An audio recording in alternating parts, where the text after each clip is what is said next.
loob ng Apo Caridad Church, guys.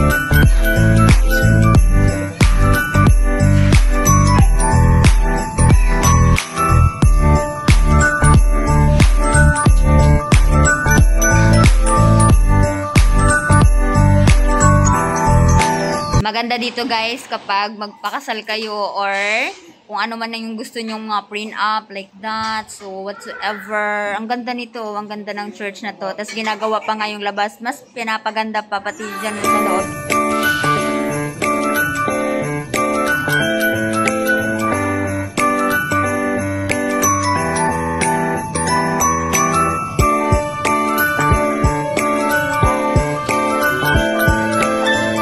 Syempre, hindi mawawala ang ating picture taking.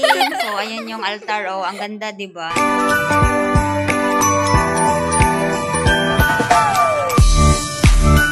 Ito naman ang view sa labas ng church. So, ang ganda din, diba? Nice.